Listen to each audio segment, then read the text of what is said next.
Today I'm going to talk about drywall and specifically how to remove mold from drywall. Now, drywall is one of the most common materials that ends up being moldy, and the reason why is because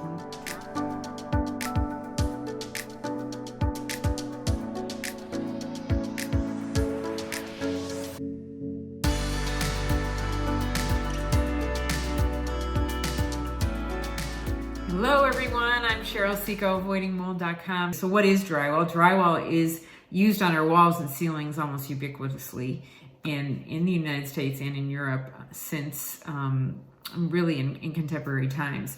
Prior to that, older buildings might have plaster, which is not completely different. Actually, some of the components are the same, but drywall usually has a paper coating on either side that's holding it together. It's made out of basically a lime product that's been gypsum rock, which is sometimes called gypsum board, and it's water soluble, but it's been basically the water has been sucked out of it to create it, and it uses very high heat process, and the paper is actually holding it firm and keeping it all together.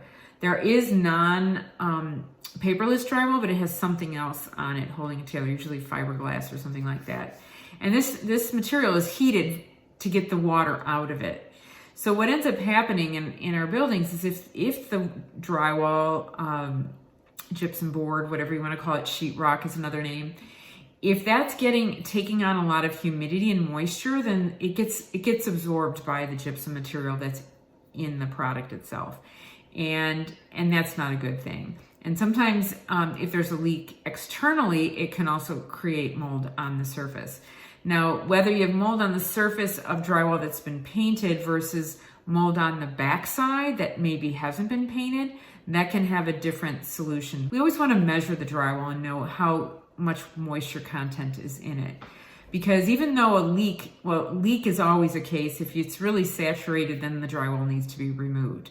So that would be the case of a flood. So say you have a flood in a basement or in a bathroom or something, and water has been up against it and actually wicked up inside of it. That's 100% that drywall needs to be removed. If it's just on the surface, say for instance, something was leaking, somebody opened a can of soda or something, or champagne, and it's on the wall is painted, you can usually wipe that off.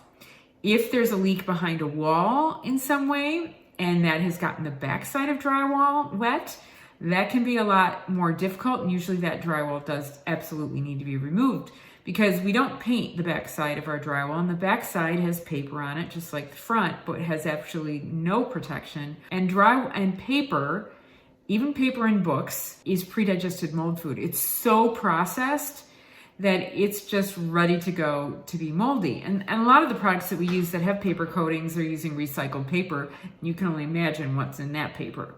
So yes, it's a heat process, but mold is never truly dead. So if there was mold on the paper to begin with, it may be inert as long as it stays dry, but if it gets wet, it can come back to life.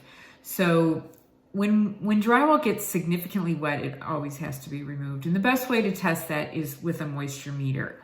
I do have a webinar on that topic. Brought in a specialist, Eileen Cohn. She does a great job describing how moisture meters work. But know that just high humidity over a long period of time can absorb into the gypsum itself in the wallboard, drywall, gypboard, whatever you want to call it, and end up causing moisture damage and actually a lot of mold behind the wall. I've even seen stachybotrys behind the walls just from constant humidity, such as in a bathroom. So drywall, gypsum board, sheetrock doesn't go well with moisture. So we want to keep the humidity down. So the question was how to clean this.